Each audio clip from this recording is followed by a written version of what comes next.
Batang. Uncle. Batanya.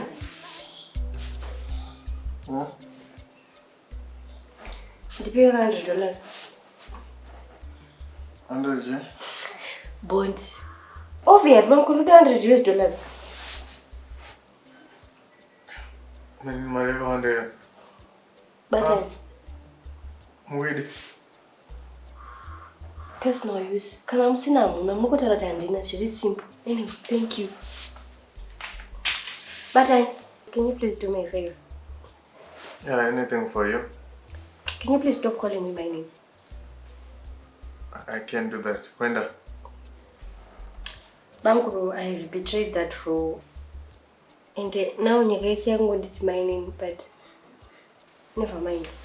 What are you doing?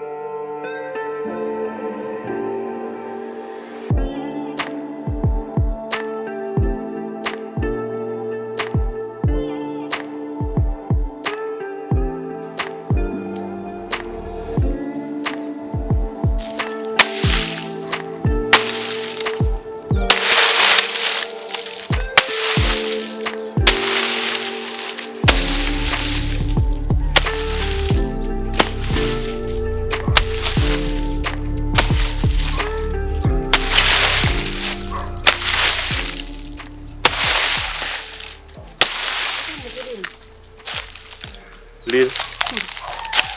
Wayangu yakanaka chaizvo. Nguva yekurima. Kati ndimi vaya vanoti kana yangu yekurima musana wangu worwadza. Kana yangu yekudya ndomera manhenga.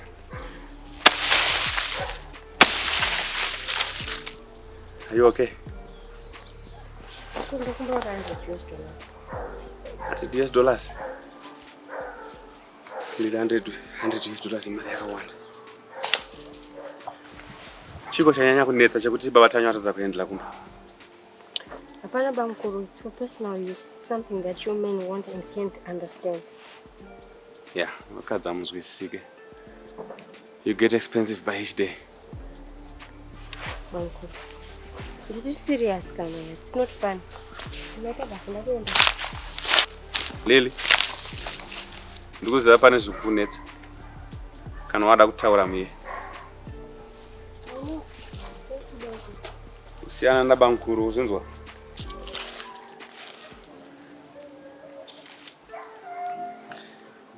Batanya, what did you do this time?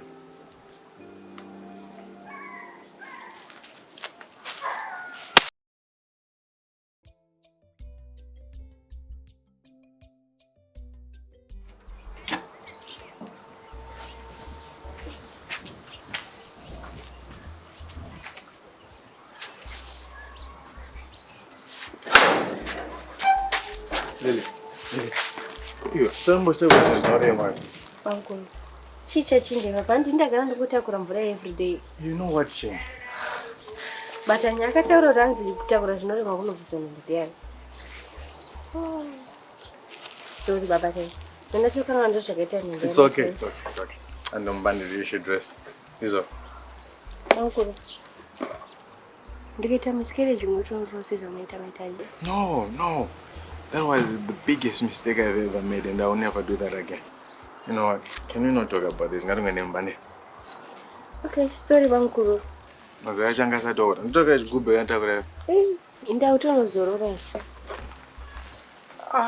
You.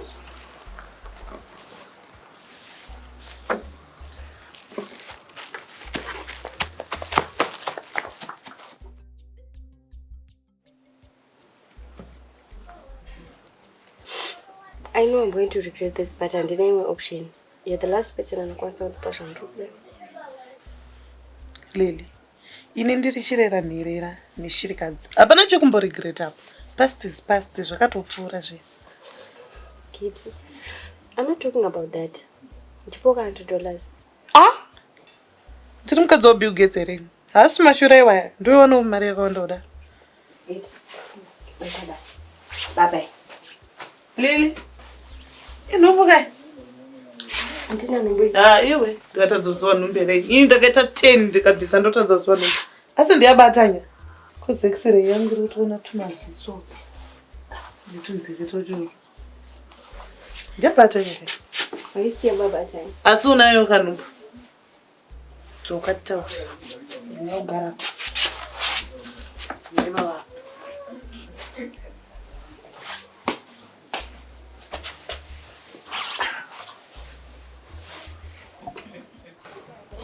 You know what I think?